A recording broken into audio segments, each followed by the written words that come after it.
Hello friends, तो ये movie शुरू होती है एक वीरान सी जगह से, जहाँ जमीन से एक रोबोट ज़ॉम्बी निकल कर आया है। तभी उसकी नजर एक कपल पर पड़ती है जो रास्ता भूलकर इस तरफ आ पहुँचे थे और वो उन दोनों पर अटैक कर देता है। पता चलता है कि वो उनकी ब्रेन पावर पाना चाहता है क्योंकि ये उसे एनर्जी प्रोवाइड करती है और ऐसा करते ही वो कपल भी एक ज़ॉम्बी में बदल जाते हैं। लेकिन अब उस ज़ॉम्बी की भूख और बढ़ गई थी और उसका शिकार बनने वाली है कॉपर कैनियन सिटी। आगे का सीन सिटी का है जहाँ बैंक में अभी अभी एक रॉबरी हुई है। पुलिस भी जल्द ही वहाँ पहुँच जाती है, लेकिन देखती है कि उन रोबर्स के पास तो बहुत एडवांस वेपन्स हैं। यहीं हम टीम टर्बो को देखते हैं जो कॉपर कैनन सिटी की सुपर हीरो टीम है और वो एक एक करके अपने टर्बो मोड को एक्टिवेट करने लगते हैं। इनका लीडर है मैक्स, जिसके पास स्टील नाम का एक असिस्टेंट भी है और उसके बाकी साथी हैं एलेक्स, रेन और एक एलियन रोबोट साइट्रो।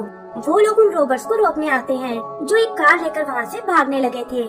आगे जाके रोबर्ट्स अलग अलग हो जाते हैं और मैक्स अपनी टीम से उनका पीछा करने को बोलता है।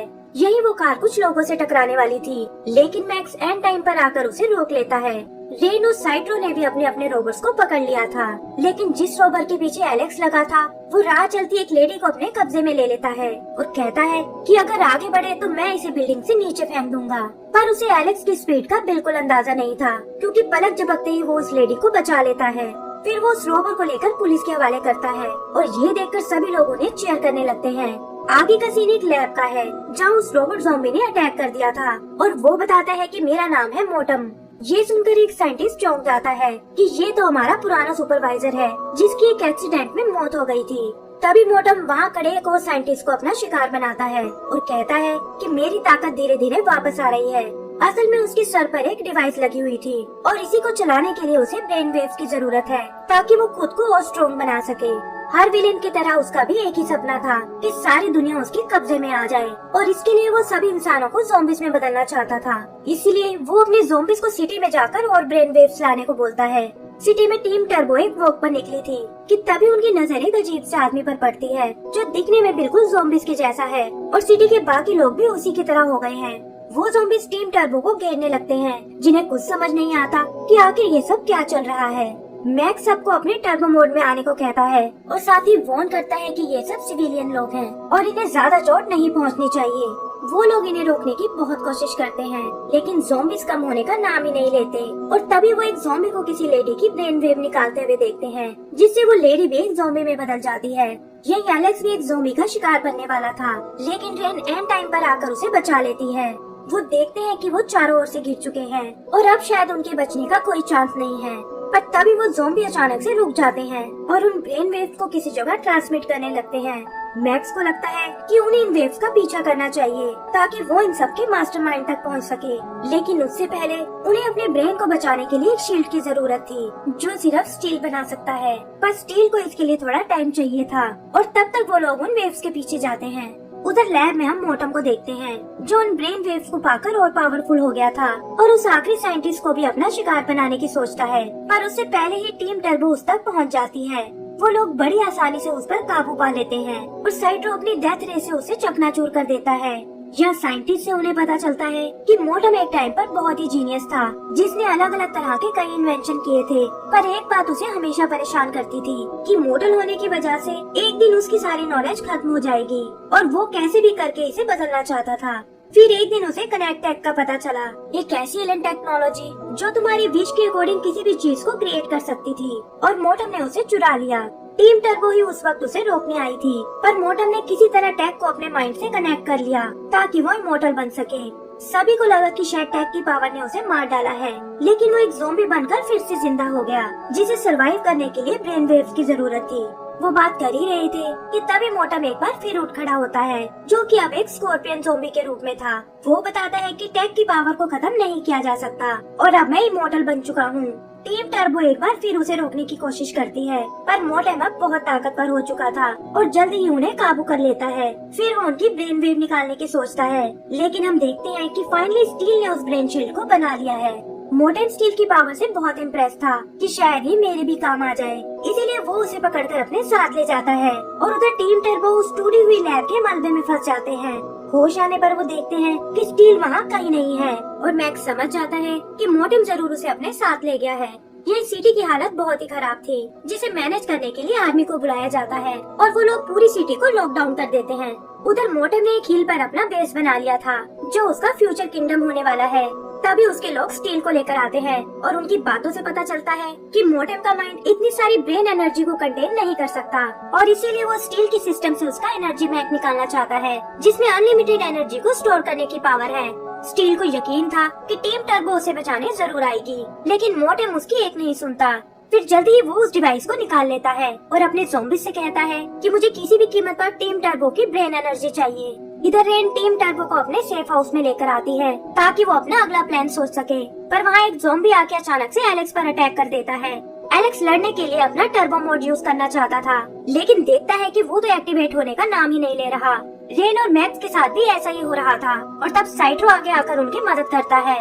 वो समझ जाते हैं कि शील्ड लगने से पहले मोटेम उनकी ब्रेन पावर निकाल रहा था और इसी वजह से उनके टर्बो मोड के साथ कुछ गड़बड़ हुई है।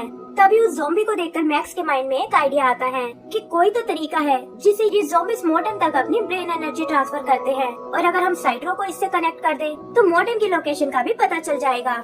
साइट्रो इसके लिए एग्री हो जाता है पर कहता है कि प्रोसेस कंप्लीट होने तक उसे ऑफलाइन रहना होगा। जल्दी ये प्रोसेस शुरू हो जाती है और यही हम देखते हैं कि मोटेम के ज़ॉम्बीज़ ने भी उन्हें ढूंढ लिया है। रेन सेफ हाउस का डिफेंस सिस्टम एक्टिवेट करती है, लेकिन उसे कोई फर्क नहीं पड़ता क्योंकि जल्दी ही ज़ॉम्बीज़ घर के अंदर आ जाते हैं। वो जानते थे कि साइट्रो के अलावा उन्हें कोई नहीं बचा सकता, लेकिन वो तो प्रोसेस के कारण ऑफलाइन मोड में है। उनके पास बचने का कोई चारा नहीं था, पर एंड टाइम पर प्रोसेस कंप्लीट हो जाती है और साइट्रो उन्हें लेकर वहाँ से निकल जाता है। वो देखते हैं कि कुछ ज़ॉम्बीज़ उनके साथ लटक गए हैं और उनसे बचने के चक्कर में टीम टर्बो एक ब्रिज पर क्रैश हो जाती है। यहाँ उनका सामना आर्मी के कमांडर से होता है। कमांडर ने उन्हें पहचान लिया था, पर वो कहता है कि पूरी सिटी लॉकडाउन मोड में है और मैं तुम्हें अंदर नहीं जाने दे सकता।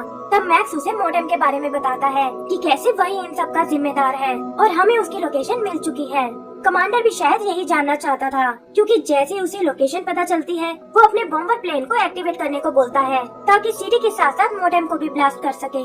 मैक्स उसे समझाता है कि ज़ॉम्बीज़ असल में इनोसेंट लोग हैं जिन्हें इन्फेक्शन रिवर्स करके नॉर्मल बनाया जा सकता है, लेकिन कमांडर कहता है कि मैं कोई भी रिस्क नहीं लेना चाहता। पर इससे पहले कि उसकी बात खत्म हो पाए टीम टर्बो सिटी की ओर निकल पड़ती है और जल्दी ही वो मोटेम के बेस पर आ जाते हैं। यही उन्हें स्टील नजर आता है जिसे मोटेम ने एक जगह कैद किया हुआ था और उसकी हालत बहुत खराब है। वो लोग उसे बाहर निकालने की सोचते हैं पर देखते हैं कि मोटेम वहाँ उन्हें रोकने आ गया है। उनके अटैक का भी उस पर कोई असर नहीं होता और तब मोटेम बताता है कि स्टील की डिवाइस से मैं तुम्हारे बारे में सब जान चुका हूँ, तुम्हारी पावर्स, तुम्हारे लड़ने के तरीके और यहाँ तक कि साइट्रो को डीएक्टिवेट करने का कोड भी। इसी तरह एलेक्स और रेन भी उसके हाथों पकड़े जाते हैं। मोटेम उनकी ब्रेन एनर्जी निकालने लगता है पर शील्ड के कारण ऐसा नहीं कर पाता। टीम टर्बो ये देखकर रिलैक्स हो जाती है, लेकिन वो ये नहीं जानते थे कि मोटेम ने शील्ड को तोड़ने का तरीका भी ढूंढ निकाला है और वो एक ही झटके में उसे नष्ट कर देता है। मैक्स की टर्बो एनर्जी भी उनकी कोई मदद नहीं कर पाती और वो भी आखिरकार पकड़ा जाता है। मोटेम कहता है कि इंसान इस दुनिया को तबाह करने में लगे हैं और मेरे पास उन्हें रोकने का एक अमेजिंग तरीका है जिससे मैं उन सबको कंट्रोल कर सकता हूँ। ये कहकर वो अपनी टेक पावर रिलीज करता है जिससे देखते ही देखते अर्थ एक ज़ॉम्बी लैंड में बदल जाती है और मैक्स चाहकर भी उसे नहीं रोक पाता।